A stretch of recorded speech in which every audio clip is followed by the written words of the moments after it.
17 বছর পর গণমাধ্যমের মুখোমুখি বিএনপির ভারপ্রাপ্ত চেয়ারম্যান তারেক রহমান। আওয়ামী লীগের রাজনীতি ও তাদের নেতাকর্মীদের বিচার ইস্যুতে কোনো ছাড় না দেওয়ার হুঁশিয়ারি। চাঁদাবাজি প্রশ্নে কঠোর অবস্থানে বিএনপি, ক্ষমতায় আসলে শক্ত হাতে দমনের প্রতিশ্রুতি, সরকারের ভূমিকা নিয়ে প্রশ্ন। সেনাপ্রধানের বক্তব্য বিকৃতি ও অপপ্রচারের বিরুদ্ধে আইএসপিআরের বিবৃতি, বিভ্রান্তকর অসত্য তথ্যের বিষয়ে জনসাধারণকে সতর্ক থাকার আহ্বান। বাংলাদেশে নির্বাচন নিয়ে সুর পাল্টালো ভারত, নির্বাচিত সরকারের সঙ্গে কাজ করতে চায় দিল্লি, জানালেন দেশটির পররাষ্ট্র সচিব।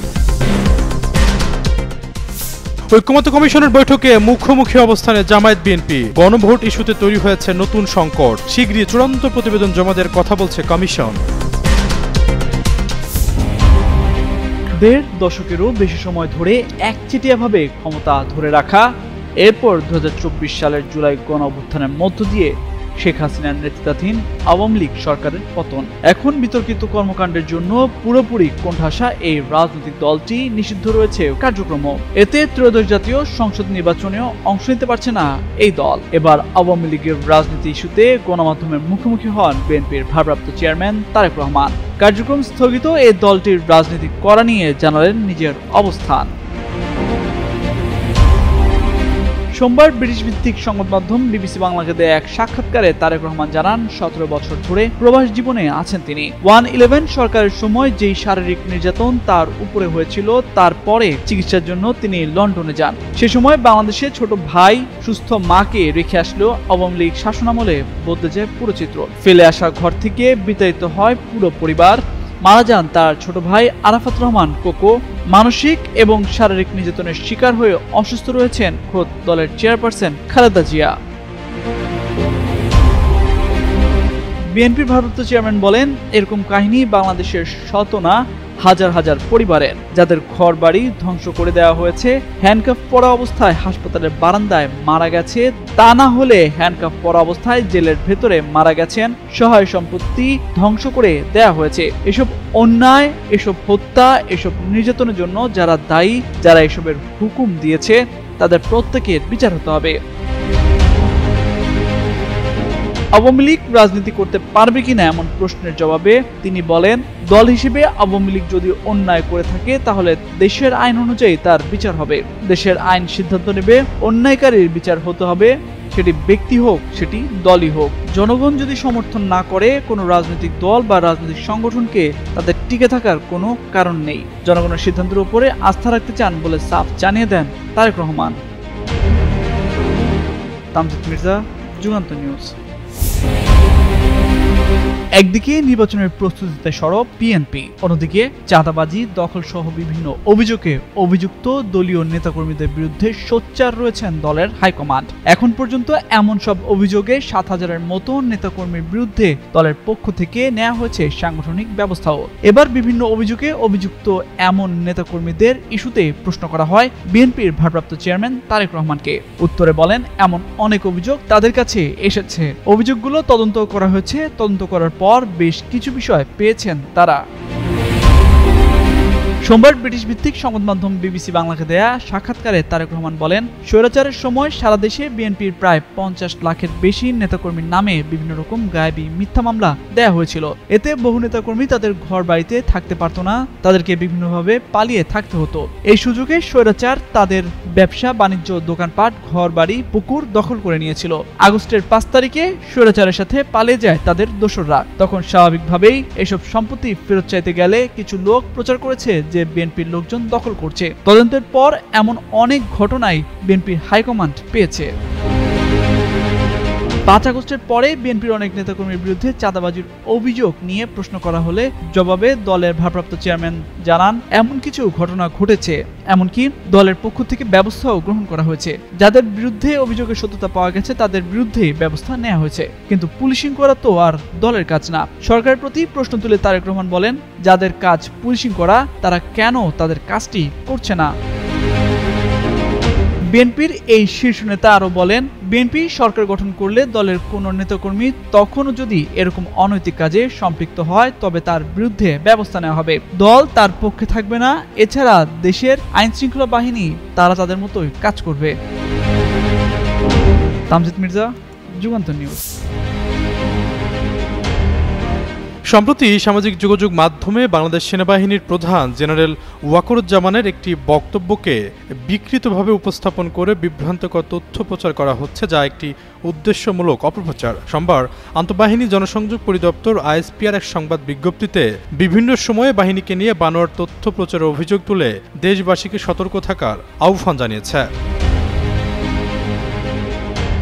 সংবাদ বিজ্ঞপ্তিতে বলা হয়, গত 23 সেপ্টেম্বর বেসামরিক প্রশাসনকে সহায়তা প্রদান কার্যক্রমে নিয়োজিত সেনাবাহিনীর কার্যকলাপ আরও উন্নত ও গতিশীল করার উপায় সন্ধানে আয়োজিত একটি গবেষণার প্রতিবেদন উপস্থাপনা বা স্টাডি পিরিয়ড অনুষ্ঠিত হয়। অনুষ্ঠানে সেনা সদস্যদের দেশের প্রচলিত আইন অনুযায়ী মোতায়েন এবং এর বিভিন্ন চ্যালেঞ্জ উপস্থাপিত করা হয়। এই আলোচনা ইন এইড টু সিভিল পাওয়ারের জন্য প্রযোজ্য বাংলাদেশ দণ্ডবিধির 127 থেকে 32 ধারা বর্তমানে সেনাবাহিনীকে প্রদত্ত ম্যাজিস্ট্রেটি ক্ষমতা আরোপের মাধ্যমে আইনশৃঙ্খলা পরিস্থিতি নিয়ন্ত্রণে মাঠ পর্যায়ে বিভিন্ন দিক আলোকপাত করা হয়। আইনগত, প্রশাসনিক ও প্রাতিষ্ঠানিক শিক্ষা প্রদানের মাধ্যমে মাঠে নিয়োজিত সেনাদল কর্তৃক প্রযোজ্য আইনের ধারা সঠিকভাবে অনুধাবন করে পেশাদারি ও দক্ষতার সঙ্গে অর্পিত দায়িত্ব সঠিক সুচারুরূপে পালনে সক্ষম করাই ছিল এই আয়োজনের মূল উদ্দেশ্য। এতে বলা হয়, অনুষ্ঠানের এক পর্যায়ে ইন এইড টু সিভিল পাওয়ারের মাঠে নিয়োজিত সেনা সদস্যদের সিআরপিসি 132-এ প্রদত্ত দায়মুক্তির বিষয়ে কথা ওঠে। সেনাপ্রধান আলোচনার অংশ হিসাবে সিআরপিসি 132 প্রদত্ত দায়মুক্তি এবং আন্তর্জাতিক অপরাধ ট্রাইব্যুনাল আইনের সঙ্গে এর সাংঘর্ষিক অবস্থান সম্পর্কে আলোকপাত করেন। সিআরপিসির অধীনে সরকারি আদেশে মাঠ পর্যায়ে দায়িত্ব পালনকারী সেনা সদস্যরা প্রদত্ত আইন অনুসারে বেআইনি জনসমাগম ছত্রভঙ্গ করেন। অতএব দায়িত্বরত এই সেনা সদস্যদের আইনগত সুরক্ষা নিশ্চিতের প্রয়োজনীয়তা অনস্বীকার্য। সেনাবাহিনীর পক্ষ থেকে বিষয়টি ইতিমধ্যে সরকারের সংশ্লিষ্ট কর্তৃপক্ষকে অবহিত করা হয়েছে। সংবাদ বিজ্ঞপ্তিতে বলা হয়, আলোচনার কোনো পর্যায়ে সেনাপ্রধান গুম, খুন বা অন্যান্য মানবতা বিরোধী অপরাধে অভিযুক্ত কাউকে দায়মুক্তি দেওয়ার বিষয়ে কোনো কিছু উল্লেখ করেননি, কিন্তু একটি চিহ্নিত কুচক্রী মহল, বিশেষ করে বিদেশি অবস্থানরত কিছু ব্যক্তি অসৎ ও হীন উদ্দেশ্যে বরাবরের মতো এবারও সামাজিক যোগাযোগ মাধ্যম স্টাডি পিরিয়ডের বিষয়বস্তু সেনাপ্রধানের বক্তব্যকে বিকৃতভাবে উপস্থাপন করে বিভ্রান্তকর পোস্ট দিচ্ছেন। এর মাধ্যমে তারা দেশপ্রেমিক সেনাবাহিনীর সঙ্গে জনগণের মধ্যে দূরত্ব সৃষ্টির অপচেষ্টা চালাচ্ছেন।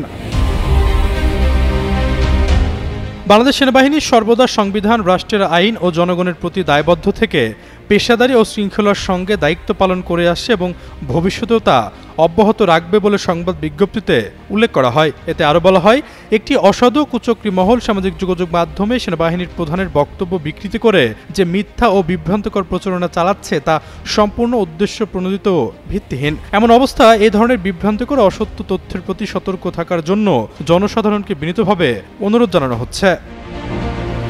আশরাফুল ইসলাম, যুগান্তর নিউজ। কার্যক্রম নিষিদ্ধ আওয়ামী লীগের পরম বন্ধু হিসেবে ভারতের অবস্থান ছিল পানির মতো পরিষ্কার। ধারণা করা হচ্ছিল আসন্ন নির্বাচনেও ভারত আওয়ামী লীগের সাফাই গাইবে, কিন্তু ভারতের পররাষ্ট্র সচিব বিক্রম মিশ্রের কথায় যেন ভিন্ন সুর। সোমবার দিল্লির সাউথ ব্লকে ডিপ্লোম্যাটিক করেসপন্ডেন্ট অ্যাসোসিয়েশন বাংলাদেশ সদস্যদের সঙ্গে মত বিনিময়কালে তিনি বলেন, বাংলাদেশের জাতীয় নির্বাচনে যেই সরকার ক্ষমতায় আসুক তার সঙ্গে কাজ করবে নয়াদিল্লি। বাংলাদেশের মানুষ যেন তাদের গণতান্ত্রিক অধিকার অনুযায়ী পছন্দের সরকার নির্বাচিত করতে পারে, সেটাই ভারতের প্রত্যাশা বলে জানান তিনি। বলেন, বাংলাদেশে একটি অবাধ, স্বচ্ছ ও অংশগ্রহণমূলক নির্বাচন চায় ভারত। অংশগ্রহণমূলক নির্বাচন কেমন হবে তার নির্ধারণের দায়িত্ব বাংলাদেশের অথরিটি, সাধারণ মানুষ ও সিভিল সোসাইটির। নির্বাচন সারা বিশ্বের কাছে গ্রহণযোগ্য হবে সেটাই মাথায় রেখে বাংলাদেশ নিজের নির্বাচন আয়োজন করবে। ভারতের পররাষ্ট্র সচিব উল্লেখ করেন, বর্তমান সরকার নির্বাচিত না হলেও দিল্লি শুরু থেকেই এই সরকারের সঙ্গে কাজ করছে। দেশটির প্রধানমন্ত্রী নরেন্দ্র মোদী ইতোমধ্যেই প্রফেসর মোহাম্মদ ইউনুসকে অভিনন্দন জানিয়েছেন। শেখ হাসিনাকে ফেরত চাওয়ার অনুরোধের বিষয়ে বিক্রম মিশ্র বলেন, এটি একটি আইনি ও বিচারিক বিষয়। এই মুহূর্তে এর বেশি মন্তব্য করা উপযুক্ত নয়। তিনি দুদেশের সম্পর্কের গুরুত্ব তুলে ধরে বলেন, ভারত ও বাংলাদেশের সম্পর্ক সাংস্কৃতিক, ভাষাগত, ধর্মীয়, ঐতিহাসিক ভিত্তিতে গঠিত। এই সম্পর্কের ভিত্তিতে রাজনৈতিক বা ভূরাষ্ট্রীয় পরিবর্তন আসলেও সম্পর্ক টেকসই থাকবে বলে প্রত্যাশা ব্যক্ত করেন দেশটির পররাষ্ট্র সচিব। কিভাবে বাস্তবায়ন হবে জুলাই সনদ, কি হবে প্রক্রিয়া, দফায় দফায় বৈঠকেও মিলছে না এই ইস্যুতে সমাধান। যদিও সবশেষ ঐকমত্য কমিশনের বৈঠকে গণভোটের মাধ্যমে সমাধানের পথ খুঁজতে একমত হয়েছে রাজনৈতিক দলগুলো। তবে এই ইস্যুতেও আবারও মুখোমুখি অবস্থান নিয়েছে বিএনপি ও জামায়াত ইসলামী। এতে নতুন করে তৈরি হয়েছে সংকট। এমন পরিস্থিতিতে সরকার কোন পথে হাঁটবে তাই এখন সবচেয়ে বড় প্রশ্ন। রোববার জাতীয় ঐকমত্য কমিশনের আলোচনায় নিজেদের অভিমত তুলে ধরে রাজনৈতিক দলগুলো। তবে যেসব সংস্কার প্রস্তাবে কোনো কোনো দলের ভিন্নমত আছে, গণভোট কি জাতীয় নির্বাচনের সঙ্গে একই দিনে হবে নাকি তার আগে হবে, গণভোটের আগে জুলাই সনদ নিয়ে সংবিধান আদেশ জারি করা হবে কিনা, এসব বিষয়ে এখনও রাজনৈতিক মতভিন্নতা রয়ে গেছে। রোববারের আলোচনায় বিএনপি বলছে জুলাই সনদ বাস্তবায়নের পক্ষে কিনা এই প্রশ্নে জাতীয় সংসদ নির্বাচনের দিন গণভোট হতে পারে। গণভোটে এটি পাশ হলে পরবর্তী নির্বাচিত সংসদ সনদ বাস্তবায়নে বাধ্য থাকবে। তবে যারা জাতীয় নির্বাচনে বিজয়ী হবে তারা তাদের নোট অফ ডিসেন্ট বা ভিন্নমত অনুসারে সনদ বাস্তবায়ন করবে। গণভোটের জন্য সংবিধান আদেশ জারি বা সুপ্রিম কোর্টের মতামত চাওয়ার প্রয়োজন হবে না বলে মনে করে দলটি। অন্যদিকে জামায়াত ইসলামীর সহকারী সেক্রেটারি জেনারেল হামিদুর রহমান আজাদ বলছেন, যেহেতু সব বিষয়ে সবাই একমত হতে পারছেন না তাই গণভোট হতে পারে, তবে তারা জাতীয় নির্বাচনের আগে গণভোট চায়। এদিকে জাতীয় ঐকমত্য কমিশন জানিয়েছে আগামী বুধবার দুপুরে আবারও রাজনৈতিক দলগুলোর সঙ্গে আলোচনা হবে। কমিশন আশা করে সেদিন জুলাই সনদ বাস্তবায়নের পদ্ধতি নিয়ে একটি চূড়ান্ত সিদ্ধান্ত আসবে। রোববার ঘণ্টাব্যাপী বৈঠক শেষে কমিশনের সহসভাপতি অধ্যাপক আলী রিয়াজ বলেন, খুব শিগগিরই জাতীয় ঐকমত্য কমিশন অন্তর্বর্তীকালীন সরকারের কাছে চূড়ান্ত প্রতিবেদন জমা দেবে। 30টি রাজনৈতিক দল যদি এক জায়গায় আসে তাহলে বিশেষজ্ঞদের সঙ্গে বসা হবে না, কিন্তু যদি প্রয়োজন হয় বিশেষজ্ঞদের সঙ্গে আবার বসার তাহলে সেটি করা হবে বলে জানান তিনি। তামজিদ মির্জা, যুগান্তর নিউজ।